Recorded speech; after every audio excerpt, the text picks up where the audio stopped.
Next time you go for a grocery shopping, don't just buy products based on just calories or just sugar content, or you see the label organic.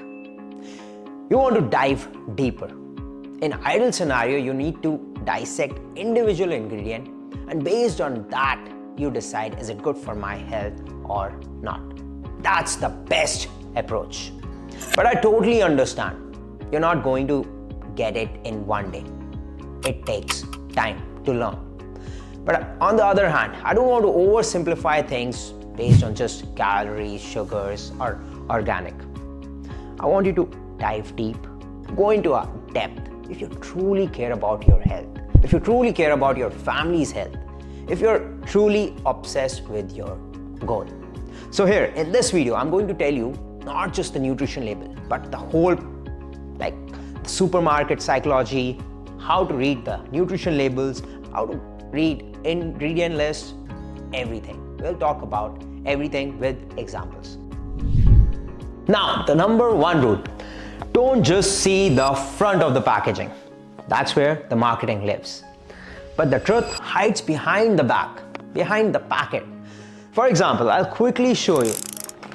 This is my sweet potato sticks, such vibrant colors, good packaging, very presentable.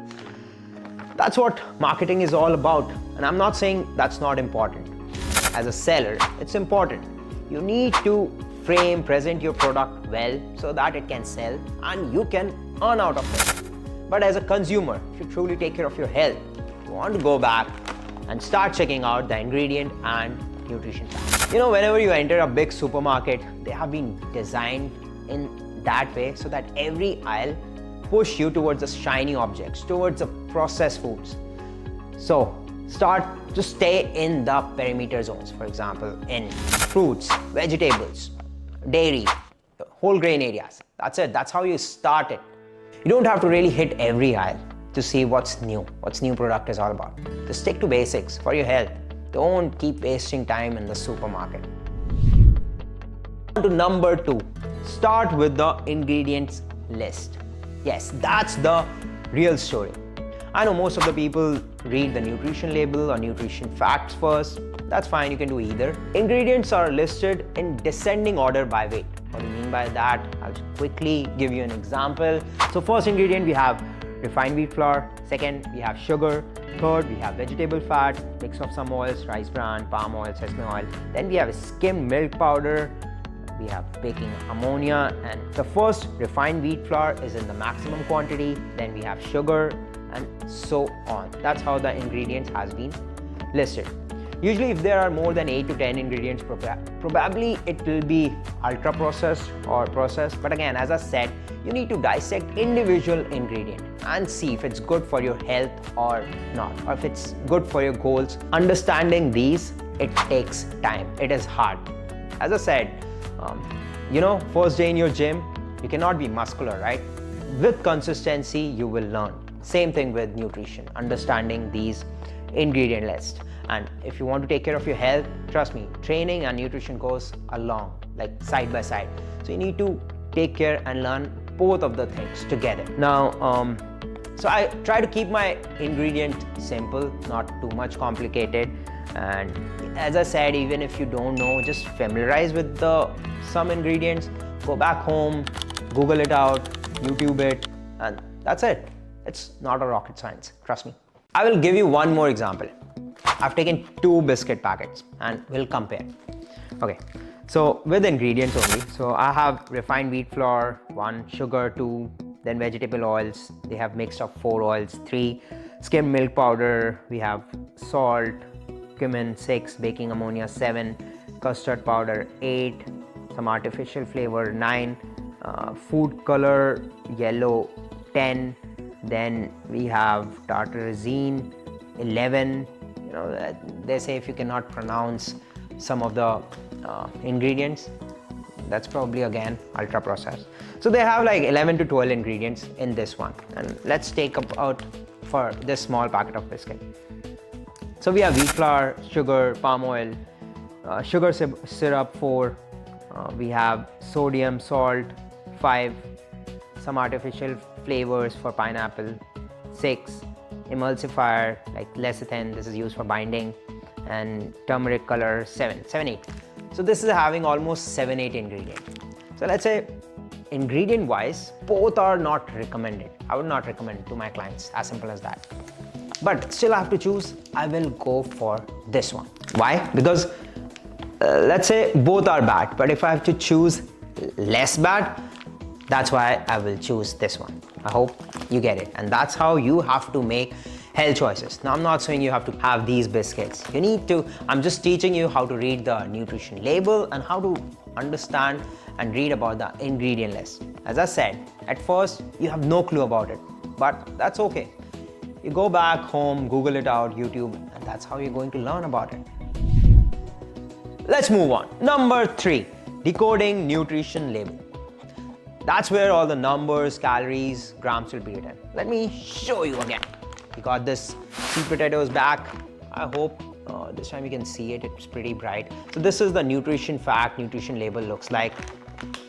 Now, first thing is serving size. It says serving size is 80 gram. But this total pack, like a big pack, has 6 servings per container. So you have to be very smart about it. 80 gram has 240 calories in it. But in the entire package, we have 6 servings. So 6 into 240, that is how much? 6 into 240 is equals to 6 4s are 12, 1440 calories. So almost 1500 calories is there in an entire packaging. So, you know, some bottles have like written 90 calories per serving, but total has 3 servings, and you drink an entire bottle thinking it's just having 90 calories. Don't get tricked by that. I hope you get that. Now, after calories, let's come on to the macronutrients. So we have total fats, we have total carbohydrates, protein, and I'm sure it's easier for you to understand how much it is required for you according to your goals. But I would be more interested in other things over here. Let's say how much saturated fat is there, trans fat is there, cholesterol is there, sodium is there, and total sugars is there. How much added sugars is there? That you have to be more careful about. If it is having trans fat, cholesterol, don't buy it. As simple as that. For example, if we talk about sugar, less than 10% of total calories in a day is fine according to the guidelines. For the sodium, less than 2300 mg in a day is fine. But I don't want you to think about these guidelines and numbers, okay? Think about your goal and act accordingly. If I'm on no sugar diet, I don't want to have sugar, then I'm not having at all. I'm not saying sugar is bad, okay? But it's my goal. For example, if you ask me, it is having zero added sugar, great for me, I'll have it. But if it is having more than 5 grams, I'm not going to have it. I'm not going to take care about that 10% of total calories is there or not. I'm not calculating that. But I'm not going to have this because that's my discipline. That's the mindset. I'm building towards it. That's why nutrition facts, ingredients, everything is important for you. Let's say we take cholesterol. If it is having too much cholesterol, no, I'm not having. I will choose the foods which are better and better for my long-term health goals or my short-term goals. For example, I want to go for cutting, shredding, or I'm on bulk. That's how I will choose the products. And at last, we have some micronutrients written over here. I would say you should not be worried about that right now. Nutrition facts and ingredient list are more than enough. In this one particular, if I talk about ingredients, it's just organic sweet potato.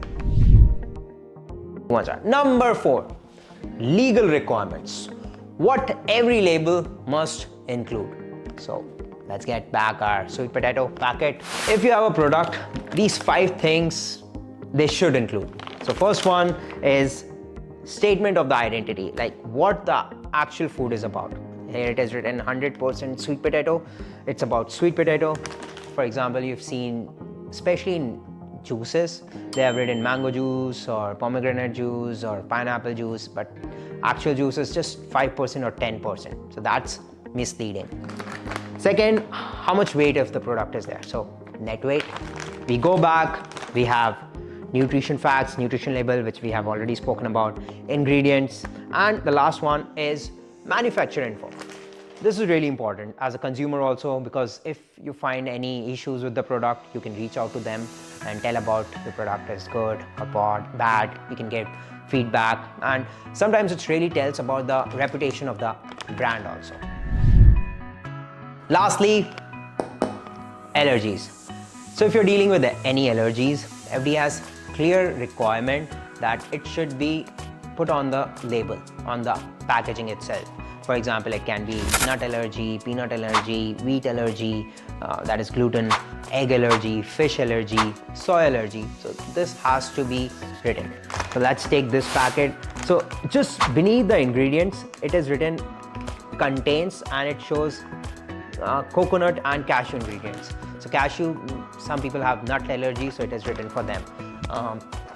If I take this packet of biscuit, it is written again just below the ingredients, it is written contain wheat, milk, sesame. People have milk allergy. It's written in front of the package. It depends on the brand. They do it on the, let's say, gluten-free on the front of the packaging, so it's clear for the consumer to just buy the product.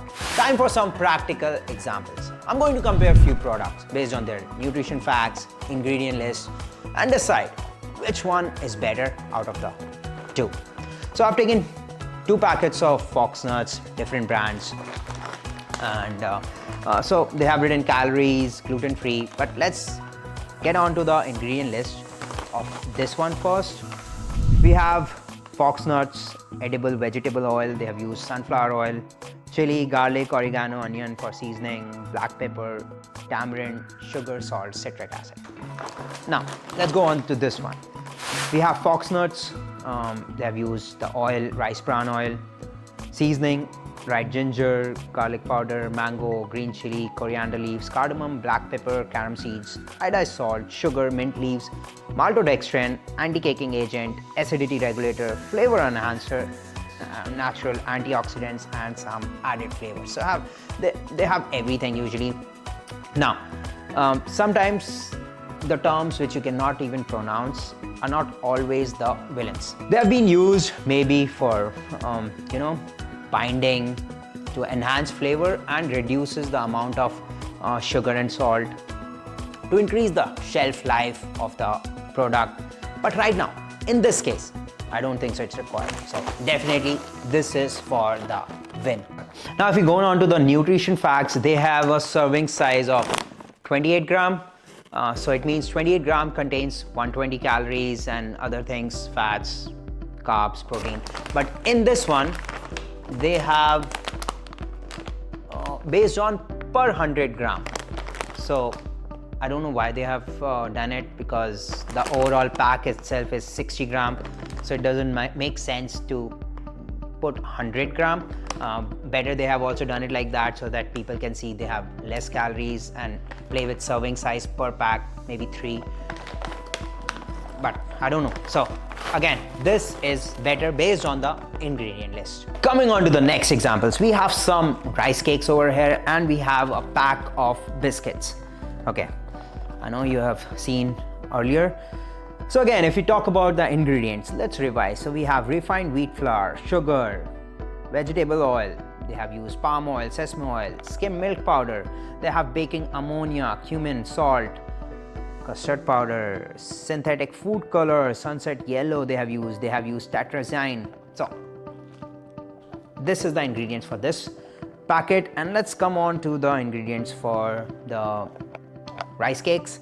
We have certified brown rice and red rice and quinoa.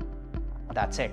So I think it's pretty easier to understand, pretty simple ingredients. So this is way better for your health than this one. Now coming on to the nutrition facts.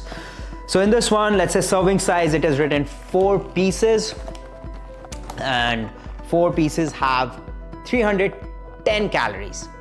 Almost 64 grams, 310 calories. And this one has 2 cakes, serving size 14 grams, which is having just 50 calories.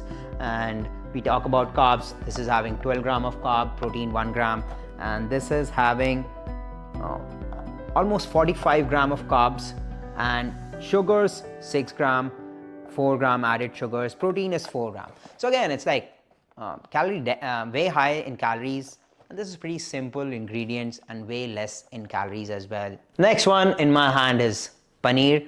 This is Verka brand, and one more I've seen, Nanak brand. So if I see the ingredient list for this paneer, first it has pasteurized A2 milk, acetic acid, vinegar, and lactic acid for lactose. So that's how they have made paneer. But if you see the Nanak brand, they have, I don't know the exact labeling, but they have milk, they have potassium, they have used some calcium, again vinegar, xanthan gum. Then again, all those things are not required in paneer, as simple as that. So I think this is a better option, and there are different brands, so that's how you read the ingredient list. Pretty much if I talk about the nutrition facts for both the paneer, it might be same, maybe one has low fat, that's it. But again, check out the ingredient list. Lastly, I also want to talk about the quality of the product. For example, especially in dairy and egg products, how you talk about the quality, because nutritionally, if generally speaking, if we see calories wise between two eggs, they're almost same. Protein wise, again same. When you talk about milk, of course there are different brands having 1%, 2% fat milk, but generally the calories are similar. So in that case, you need to be extra aware on the quality of the product. The quality food would be costly. So how I would buy it, how I would do my groceries based on, what they are eating to their hen, to their cows. For me, I want to keep my dairy, especially my egg, especially as organic or from local farms. Whatever the best written on the packaging, maybe 100% certified grass-fed. I'll quickly show you. This is it, where it's written grass-fed milk, 2% milk fat. Same thing for my eggs from the organic small family farms. I got it, or I generally go to some farmers market near me, and all the local vendors are there. I buy from them. So that's super important when it comes to quality of the product. I'm not saying you're going to learn everything, but as a coach, it's my job to go in depth, and whatever you can learn from this video, start applying, start executing. I've explained so many things in the video and have given a lot of examples also, but this is a quick test for you. Let's see. So what we are going to do, we are going to assume 2 bars. I'll try to keep it simple, not too complicated. So we have bar A, protein bar. Let's call it protein bar A. Having protein is 12 gram. Let's say it has sugar 2 gram. Sodium it has 100 mg. Let's talk about the ingredients. Whey isolate, almonds, we have honey. Let's go to protein bar B.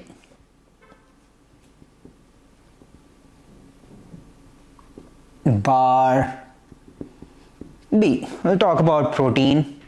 It has 18 gram of protein. It has sugar, let's say 15 gram. Sodium 300 mg. And if you talk about ingredients, soy isolate, protein, glucose, syrup, we have palm oil. Okay, let's keep it short and simple. Now, based on these 2 bars, tell me in the comments which one you're going to select according to your health goals, and generally also which one is better out of these 2. So reading labels is like learning machines in the gym. You don't get muscular from day 1. You start building that consistency. Same thing with the nutrition label, understanding the ingredients. First time you go to the grocery store, just check out only 2-3 ingredients and learn about them. We have ChatGPT, we have Google, YouTube. Do it. Second time, every weekly try to compare some food products, maybe some cereals, different brands, maybe some yogurts, different brands. That's how you're going to do it. Slowly you will build pattern recognition. First time in the grocery store, it's okay, you might take a lot of time and you must be thinking, I wasted so much time. No. Eventually, you'll have so much knowledge that the process would be way faster and you have learned a lot in that process. So trust me, being cautious about your food is not self-obsession. It's self-respect. Food is not going to just fuel your training. It fuels your mood, your hormones, your longevity, and definitely the performance in the training. So next time, when you pick up a product at the grocery store, don't just ask how many calories. Ask what's inside, how much processing it has gone through. Read the ingredient list. Read, compare, and learn. If you find the video valuable, share it with someone who still falls for no sugar added. For a detailed breakdown, check out my nutrition PDF guide in the description link. It's not another biochemistry textbook. It's the most practical, evidence-based nutrition guide you'll ever need because it's having sample diet plans, mindset tools to help you stay consistent and achieve results. Because nutrition is not just science, it's execution, it's discipline, and self-respect on your plate. And remember, comment which bar is better. Let's go!